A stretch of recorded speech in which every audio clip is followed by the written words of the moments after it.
Vatsimpana etineneny Ratovelo Jacqueline.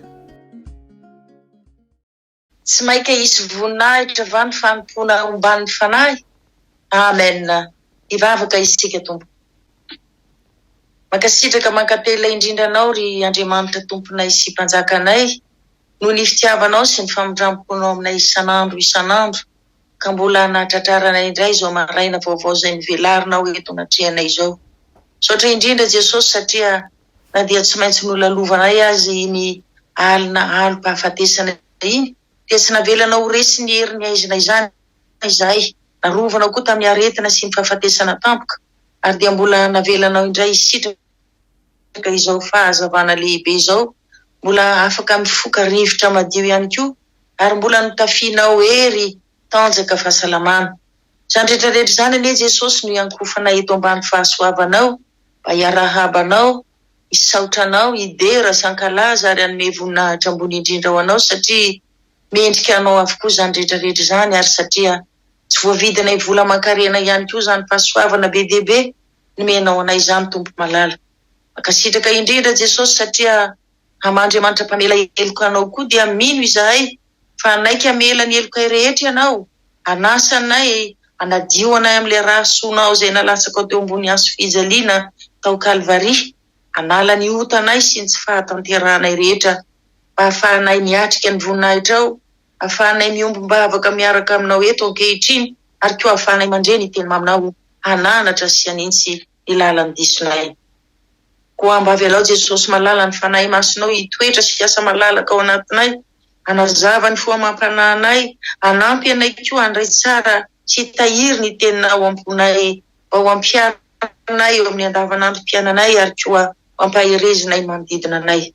Dia mitenena tompo araka ny fombanao, fa efa vonona sy mangetaeta izay iaino ny teninao. Dia amin'ny anaranao masina sy manan-kera avy any Nazareta Jesosy, ho anaovanay izany vavaka izany. Amen. Mbola ampifaliana mandrakariva ry havana no iarabanantsika rehetra amin'ny anaran'ny tompo, ary koa hanononana ho antsika tsirairay avy ny fahasoavanao mba ampiadanana avy amin'Andriamanitra ray sy Jesosy Kristy tompontsika, ary ny fampiraisana avy amin'ny fanahy masina. Amen. Ny teny izay angalantsika fampaherezana ry havana amin'ity maraina ity, dia izay hitantsika ao amin'ny filazantsarany Marka 10, ny 5:10 ka hatramin'ny 5:70. Hovakiana izany amin'ny anaran'i Jesosy Kristy tompony teny. Ary Jakoba sy Jaona zanaky Zebedio nanatona an Jesosy ka nanao taminy hoe, mpampianatro, tianay mba ataonao aminay izay angatahanay aminao. Ary hoy izy taminy, inona moa no tianareo ataoko aminareo? Dia hoy izy mirahalahy taminy, mba ekeo ny ipetranay, ny anankiray eo amin'ny ankavananao ary ny anankiray eo amin'ny ankavianao any amin'ny voninahitrao. Fa hoy Jesosy taminy, tsy fantatrareo izay angatahinareo. Hainareo va ny hisotro amin'ny kapoaka izay hosotroko, ary ny atao batisa amin'ny batisa izay anaovanay batisa? Dia hoy izy mirahalahy taminy, hainay ihany.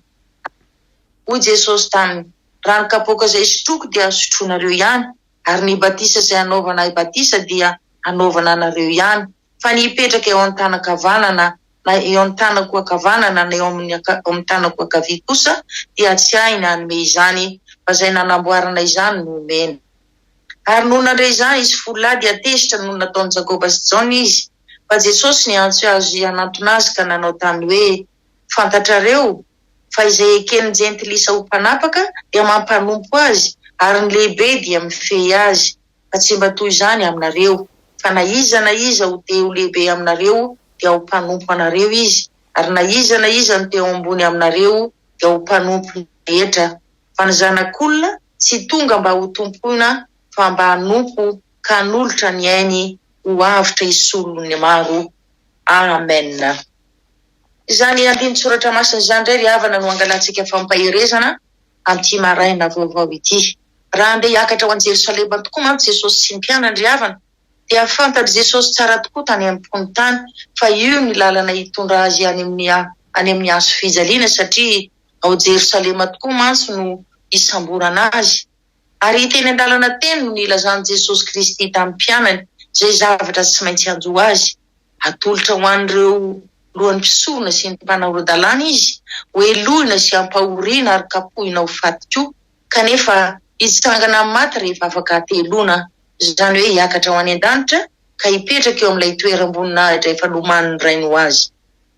Tamin'ireo mpianatra Jesosy Kristy dia Jakoba, Jaona ary Petera no tena akaiky an' Jesosy, ary Petera izay hita fa tena nafana fotokoa tamin'ny fanarahana an' Jesosy eto dia tsy mba nisan'ilay mitovy hevitra tamin'ny Jakoba sy Jaona kosa, izay niresaka manokana tamin'i Jesosy hoe mpampianatra o, tianay mba ataonao aminay izay ankatahanay aminao. Hoy Jesosy tamin'izy ireo hoe inona moa no tianareo ataoko aminareo e? Namaly izy roa lahy hoe mba ekeo ny petrahanay ny anankiray eo amin'ny ankavananao ary ny anankiray eo amin'ny ankavianao any amin'ny voninahitra ao. Izay ry havana le zavatra tena namay an'i Jakoba sy Jaona raha vao nahare izy ireo hoe hitsangana amin'ny maty Jesosy Kristy tamin'ny andro fahatelo. Tamin'ireo 12 mpianatra Jesosy tokoa mantsy dia Jakoba sy Jaona ihany no toa misongadina tamin'ny maro, maniry te hiavaka sy te hanana toeram-boninahitra ary maniry fatratra no apetraka Jesosy amin'ny toerana ambony kokoa, toerana miavaka noho ny hafa. Tsy mba tsapantsika ve ry havana fa tsy dia mifanalavitra loatra amin'izany aneny amin'izany toetra ny Jakoba sy Jaona izany aneny toetrantsika, na eo amin'ny fiainantsika andavanandro izany, na eo amin'ny fotoana any-potsika n'Andriamanitra izany. Mba maniry koa isika hisongadina noho ny hafa, toa teo memboninaitra koa ary maniry apetraka amin'ny toerana ambony kokoa noho ny hafa. Toetra ratsy tokony tsy alaina tahaka mihitsy izany toetra ny Jakoba sy Jaona izany hoy Jesosy. Ary izany no nilazany Jesosy hoe tsy fantatrareo izay angatahinareo. Moa tsy te-teny amin'izy roa lahy ve Jesosy eto ry havana hoe tsy moramora nery Jaona sy Jakoba no azahoanareo izany toeram-boninahitra irinareo fatratra izany, fa tsy maintsy mandalo lalatsarotra be dehibe ianareo, na tianareo na tsy tianareo. Mbola nanizingizina ihany anefa izy roa lahy hoe vitanay foana re izany Jesosy. Ary namaly Jesosy hoe eny, mety ho vitanareo ihany izany, fa tsy hay kosa nefa ny hanome ilay toerana tianareo hipetrahana, fa ny raiko irery ihany no afaka manome izany, izany hoe Andriamanitra no nametraka an Jesosy Kristy teo amin'ny tanankavanany. Andriamanitra no nanome an Jesosy Kristy ny voninahitra mendrika indrindra, satria Jesosy efa nanaiky tamin'ny mpitiavana nifangiry firiana faratampony, ary efa nanaiky hatramin'ny fahafatesana koa aza mba hamonjena izao tontolo izao.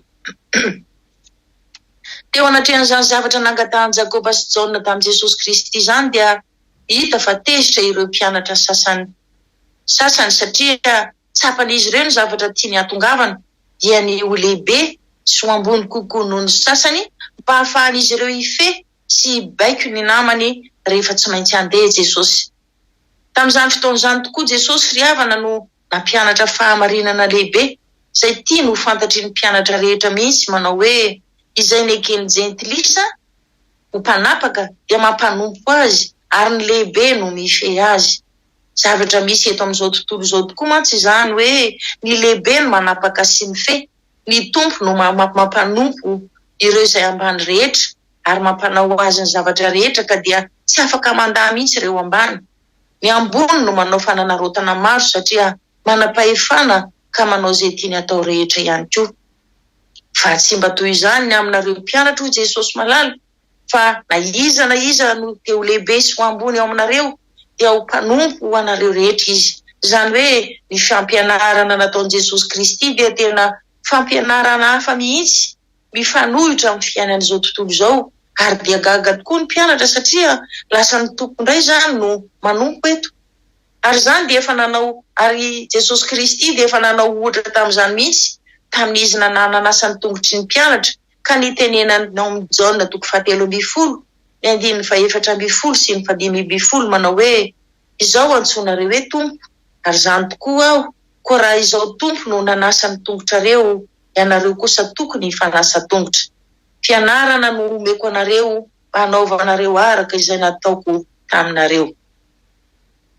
Koa raha nanasa ny tongotry ny mpianatra Jesosy dia lasa mpanompon'izy rehetra tokoa, ary no hamarinina izany eo amin'ity Jaona 10:5-10 manao hoe fa ny zanak'olona tsy tonga mba ho tompoina fa mba anompo ka nolotra ny aino avitra isolo ny maro.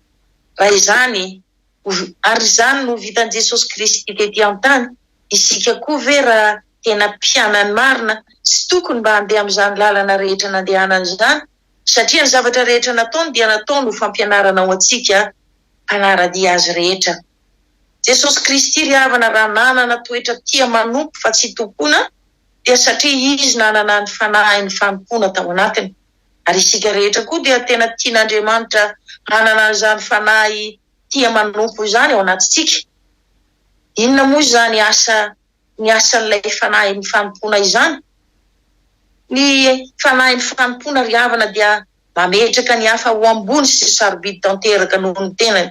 Eny, fa na dia ireo izay heveriny fiarahamonina ho kely sy madinika indrindra aza, toy ny bolina boka ohatra, ny jamba, ny sembana, ireo izay marary mafy maro isan-karazany izay tsy hita-panafana, ny mahantra, ireny indrindra ny tena sarobidy indrindra eo anatrehan'i Jesosy Kristy. Hoe tena mifandrohitra amin'ny fiainan'izao tontolo izao mihitsy, dia izay manao tsinotsinona ireo izay heveriny ho ambany sy bidika noho ny tenany. Ireo lehibe tsy mahafantatra fa tsy ny tenany, manitsakitsaka sy tsy manisy vidiny ireo ambany. Ko raha mametraka ny hafa ho sarobidy noho ny tenantsika tokoa isika, no ilay fanahy ny fanompoana ao anatintsika, dia tsy tokony ho adinontsika mihitsy ny tenin'Andriamanitra mibaiko antsika ry havana hoe tiavany namanao tahaka ny tenanao. Koa izay rehetra heverintsika fa mendrika ao antsika, dia azadiny fa mendrika sy tokony ho an'ny namantsika sy ho an'ny hafa rehetra ihany koa izany. Ny fanahy ny fanompoana koa dia mihevitra mandrakariva ry havana ny mba hahasoa ireo olona feheziny eo amin'ny lafiny rehetra. Jesosy Kristy anie ry havana tamin'ny fandalovany tety an-tany dia namonjy, nanavitra, nanasitrana izay rehetra nitaraina taminy, araka ny teniny ao amin'ny Jaona 9:5-telopolo, manao hoe izay rehetra manatona ahy dia tsy mba misy ho laviko mihitsy. Ny toetran'ny olona manana ny fanahy ny fanompoana koa dia tia manetry tena tanteraka, tsy miandro ho tompony izany, na miandry apetraka amin'ny toena amboninahitra, na koa miandro omena teny fankasitrahana be. Tahaka an'i Jesosy Kristy anie ry havana tamin'ny fotoana farany hitsarana azy, dia tsy mba nanohitra na namaly izay fiampangana azy akory izy, tsy mba nanamary tena ihany koa, fa natoky izy fa Andriamanitra rainy no hanandratra azy. Araka ny teny ao amin'ny Matio 7:12 manao hoe izay manandra tena no ahetry, ary izay manetry tena no asandratra. Ny asan'ny fanompoana fahaefatra dia izao, asehon'i Jesosy Kristy ihany koa ilay modely toetra ny tsara indrindra, dia izy vonona mandrakariva handany tena ny eny hatramin'ny fahafatesana azy. Nanolotra ny ainy mba hamonjy ny olona rehetra ihany koa, dia isika izany. Jesosy Kristy rery ihany ry havana no say ho faty mba hamonjena ny olona mpanota rehetra, fa tsy sanatria hoe ny olona tsara ihany. Noho izany, ny olona hitoerany fanahy ny fanompoana izany dia tsy maintsy olona be fitiavana tanteraka, ny olona manana n'ilay Andriamanitra fitiavana ao anatiny, mba hahafahany manompo sy manatanteraka ireo zavatra tsara rehetra nataon'i Jesosy Kristy teo aloha. Koa isika rehetra izay maniry toeram-boninahitra sy fanajana ateraky ny fitiavana, dia izao no afatry ny tompo amintsika. Fa na iza no teo ho lehibe eo aminareo, dia ho mpanompo anareo izy, ary na iza no teo ambony eo aminareo, dia ho mpanompo izy rehetra, miaraka amin'ny fanahy ny fanompoana ao anatiny. Amen. Ivavaka isika. Tsy takatra ny sainay tompo malala ny fitiavanao anay zanakao asan-tananao rehetra, ka dia voadinika ao avokoa hatramin'ny toetranay farany kely indrindra, tianao esorina sy alanay mba hahafahanay manatanteraka tsakany sy andavany ireo didinao sy ny sitraponao rehetra. Makasitraka indrindra Jesosy malala fa tsy mitsahatra tokoa ny ianao manamboatra sy manitsy anay amin'ny fitondran-tena rasinay eo amin'ny fiainanay andavanandro, ary indrindra ihany koa eny amin'ny fotoana hanompoana ianao. Maro mantsy izay Jesosy no mitondra tena tahaka an'i Jakoba sy Jaona, izay tia manindraindra teny, maniry apetraka amin'ny toerana ambony kokoa noho ny hafa, ary maniry koa mena voninahitra sy toeram-boninahitra foana. Tsy manana fanetretena mihitsy Jesosy. Ampafantarinao anay anefa androany fa diso tanteraka izany, ary tsy tianao izay hanaraka izany, fa kosa tianao iaina tanteraka amin'ny fampianaranao, dia ametraka ny hafa rehetra na izy izy ho ambony sy sarobidy noho ny tenanay. Hevitra izay mahasoa ny olona manodidina anay ho tia manompo fa tsy tia ho topoina ary miaina mandrakariva amin'ny fanetretena. Vonona mandrakariva ihany koa handany tenanay ary hanolotra ny ainay mba hamonjena sy hanavotana ny hafa. Fantatrao tsara nefa Jesosy malala fa tena sarotra dia sarotra ao anay tokoa ny hanatanteraka ireo fampianaranao, kanefa kosa matoky sy manantena izahay. Fa ny fanahy masinao no avelanao hanampy anay mba hanome anay ny fanahy ny fanompona ao anatinay, dia afaka noho ny asanao rehetra tsara izahay. Kanefa alohan'izany dia mangataka ny famindramponao zay ry Andriamanitra fitiavana mba mitoera ao anatinay, dia aniry ao amponay koa ny fitiavana be dehibe, dia ho tamana ao anatinay ilay fanahy ny fanompona hanampy anay hanompo an' Jesosy malala amin'ny fitiavana sy ny fanetretena tanteraka tokoa. Amen. Raiso ampinoana ry havana ny tsodranomasina avy amin'Andriamanitra raitsika. Ny tompo ny ampitompo sy ampandroso antsika amin'ny fifankatiavana sy ny fitiavana ny olona rehetra, mba hampiorona ny fotsika sy hanatsiny amin'ny fahamasinana eo anatrehan'Andriamanitra raitsika amin'ny fiaviany Jesosy Kristy tompontsika. Itahy antsika ny tompoka ambinina ho sy ho salama amin'ny zavatra rehetra ny isika, tahaka ny hanambilana ny fanahintsika ihany koa. Ny dera sy ny haza ary ny voninahitra tompo malala zay efa nao hatry ny taloha indrindra, dia mbola omena ianao amin'ny taona rehetra mandrakizay, fa ny fitiavana, ny fanetretena ary ny fankatoavana anao kosa tompo dia mba ataovy aminay isanandro. Ho tanteraka tokoa n'izany amin'ny anaran'ny Ray sy ny Zanaka ary ny Fanahy Masina. Haleluia. Amen.